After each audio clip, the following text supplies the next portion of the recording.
Alright, so on the bench today is my Husqvarna 346 XP. This was a good saw. I got it cheap. Put on another video, which I'll link above, put this carburetor on it. Cheap stuff, you know, just using the overseas stuff. Nothing spec from Husqvarna. We don't want to put too much money in this, but I've had decent luck with the cheap stuff so far. Oh, this does. Okay, so what I did was purchased a new kit for, I don't know, it was $20. I'll put a link below. And the kit comes with piston, rings, wrist pin, and cylinder, as well as the gaskets, a new spark plug, and some stickers. Basically, the symptom of this saw is it won't start. What we've got to figure out is why. Now, some saws have a decompression valve because these saws, you know, are meant to run at like 125 to 155 psi. 150, 155 is what they come stock from the factory, and once they wear out, you know, they'll go down to 125 once you get some hours on them. They'll have that compression valve, decompression valve on the top that you push, and it lets you pull it over by hand a little bit easier. This saw doesn't have that, I believe. Sometimes just that valve is like leaking and it's stuck open, and that's why the saw won't start. This one should just be a regular engine, so if we pull it over, it's pretty easy to pull over. It's only pulling up like max 25 pounds of pressure, and it's holding it, so that means like our system is good. We're not leaking like on our gauge or something. So it is holding that pressure, but it's not building enough high pressure. It could be a number of things, but most likely the saw is just worn out. The rings are bad, the cylinder walls are scored, and it's not building pressure the way it should. If I can figure out how to get the piston out of here, we're going to swap this thing over. It looks like it's only a couple Allen heads, I believe. Yes. So let me find all my tools and pull that cylinder off the top. And you can see my dog in the background. He's like in the new garage. You're on camera because my 3 and my 5 didn't fit. Okay, yep. Oh, that was easy. You know, it could have one of these gaskets blown out too, but highly doubt it. It's most definitely just worn out. The thing ran pretty good. It's always had trouble starting. You know, I probably just ran it for the rest of its life pretty much. I don't know, I might have put an hour on it since I've had it. So again, yeah, on this saw, these are 4mm hex head, Allen heads, whatever you guys feel like calling them. And there's 4 of them. People are smart who design this, and they still design things to be fixed in life, which is great. I have a feeling like some point in life you'll buy things, you could probably already buy it, but you'll buy things that can't actually be fixed anymore. So they give you access is what I'm saying. Let me see if I can zoom in a bit so you guys can see. And something I should have done was pull the plastics off and blasted it out with air. Try and clean it. I did not. So if I have a problem from that, it is 100% my fault. I guess I still could before I crack this thing open. Let's do it properly.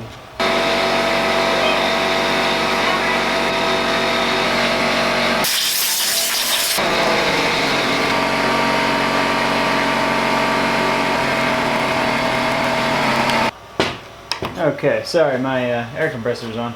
There was another 4mm in the handle here that I missed, and then you know, I am totally underestimating this. I do need to pull off all this stuff because I need to get to the exhaust and the intake here in order to pull those apart. So enjoy this sweet time lapse of me pulling it apart. The rest of the air stuff will probably be Phillips head if it's not 4mm. So, all right.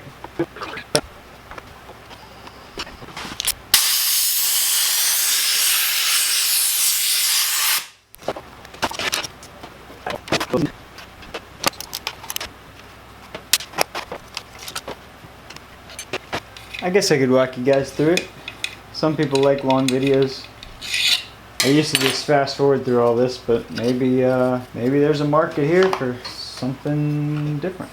Okay, so gotta get that out. Looks like it'll slide out. There's a carburetor detached. Now this thing sucked to work on. I remember. I can pop it loose. There's a little clip there. There it comes. Okay. We are in it deep now.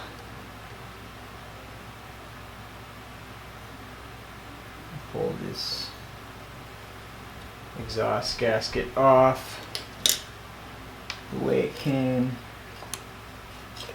Heck, I'll pull the whole exhaust out too. We could take a look in there. It looks pretty good, meaning there's not like a ton of carbon or anything. Okay, yes, our piston is most definitely messed up. Now this is a two-stroke engine. Okay, so if you can see the side of that piston there. Focus. Let's see, where's the bad side? There's on the. So the scored side. Oh wait, I should take these out before I lose them. Okay. The scored side is on the exhaust side. And what's interesting is you can kind of see it there. You can see the crosshatch still on the intake side. The exhaust side is majorly scored. You can see that. The piston looks just like that. So I think that's common. Doesn't really matter. It's toast anyway. Technically, if you wanted, you could probably hone this out, swap that ring, and be good to go. But like I said, that kit was like $17. We're just gonna change everything. So to get this out, there's little snap rings in there. Pop them out with a hook. So get yourself a little hook kit like this. And that went flying into oblivion, so I hope the new one comes with them. That one also went flying into oblivion. Hopefully not down into the engine. Oh, I see it. Okay. So that wrist pin was actually pretty tight, so it leads me to believe it was possibly overheated, caused this. See that wrist pin, that ring right here. Boom. The other one, I don't know. If you don't want that to happen, guys, you can just put a rag here. Now you're supposed to check like the tolerance on this bearing, on both bearings actually. And the new piston now has an arrow. If we do it relative to the other one, the arrow goes to the exhaust side because of that pin. Let's get some two-stroke oil. So we're gonna need to lube this up. And I'm going to drop just a dab of oil, if I can, onto the crankshaft. Oh. Need like a turkey baster, but I want to get some in this bearing too. Okay, so your exhaust side is here. We're gonna face this there. Start putting this back together. Set that there for a second. Take my new wrist pin, get some oil on it. Okay, so my battery died for a second, but all I did was put some two-stroke oil on the wrist pin and slid it through. So now we're gonna open up our clips, and I don't really have a trick for this except, you know, watch your eyes. You know, I probably should. There's a trick where you put a rag around your crankcase so you don't drop it in there and cry. This would be a lot easier if I took off this bar. I guess I could, but there's 4 bolts. I already have 2 of them out too. Yeah, I guess you could also start one of these. Yeah, I might just do that. I'm gonna start one. Yeah, I really didn't like those 2 that came with the kit. They're not very good. These stock ones seem a lot better. Okay, let's do it like this. Sorry if you guys can't see, but basically I'm just compressing the clip, getting it in halfway, and then pushing it the rest of the way with the flathead. Got it? Yeah. Exhaust facing exhaust. Okay. Let's this up.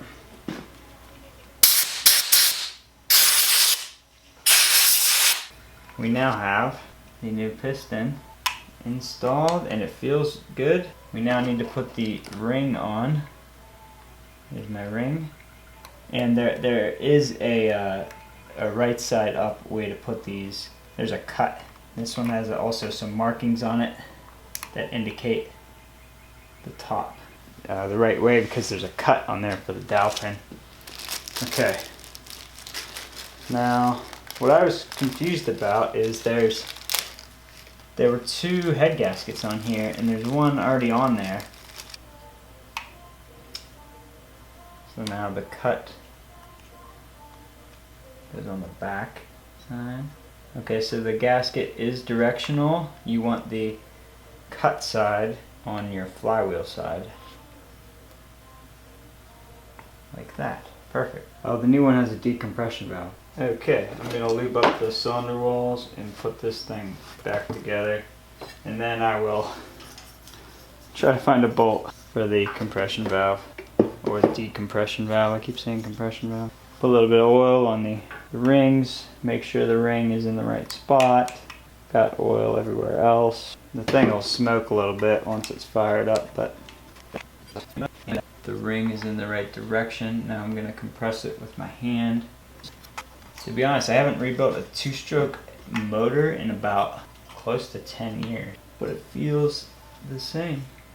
Last one I did was a KX125 dirt bike that I owned. That was a little bit more complicated than this. That was the first engine I ever rebuilt. Oh, that was bad. Now it's a game of just lining everything back up. And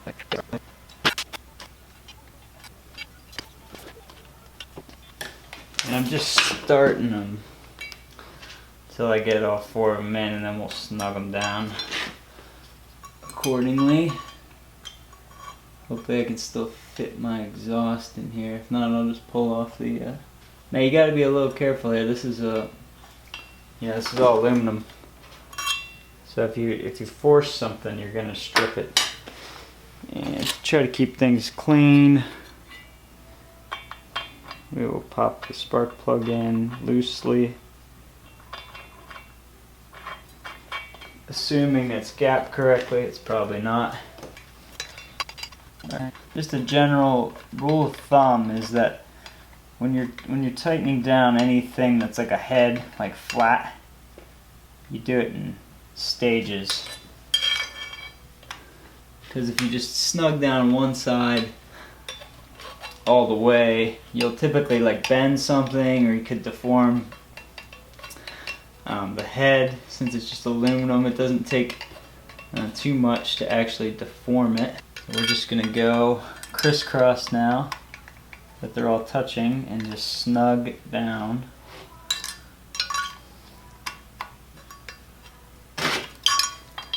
Until I feel like a decent amount of resistance.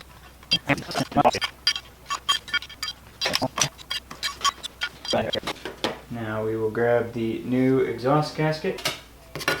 And yeah, I should have put that in there first.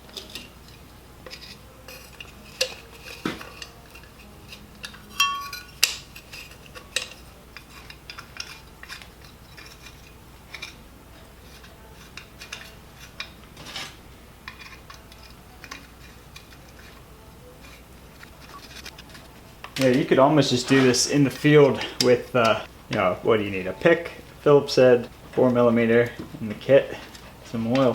For as cheap as, that's like for as cheap as it is and as easy as these are to work on. Oh, I forgot the brackets. I just would 100% like just gonna keep buying these kits and like saws for 20 or 30 bucks, because why not? It's like it's so cheap. I screwed up, I forgot the bracket here.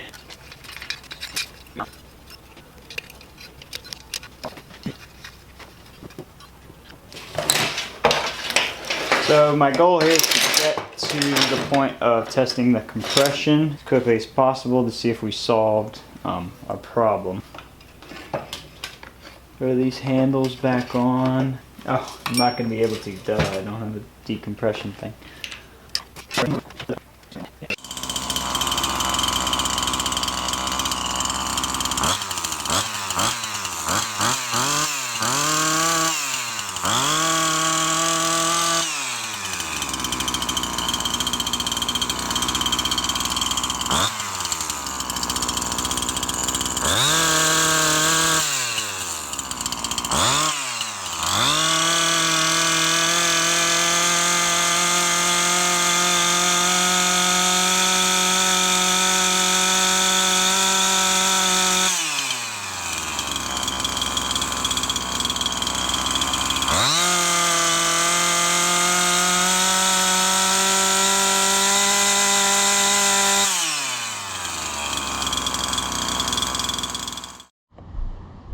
Alright, so it's been a while. I did have a bolt in this side of this saw here because the head I bought, the aftermarket head, didn't come with this decompression valve. I finally got one. Thread that in. Hopefully the threads aren't too messed up. The 13 millimeter. Oh yeah, it's a little tight. See, I put the wrong threads in there last time. We're gonna have to kind of ease it in here. See if that's going straight. Nope. Threads are all junk. I don't think I have a metric tap for that. Try it again.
We're out of gas, but it's good. It seems to run really good. Decompression valve instead of leaking around a wrong threaded bolt.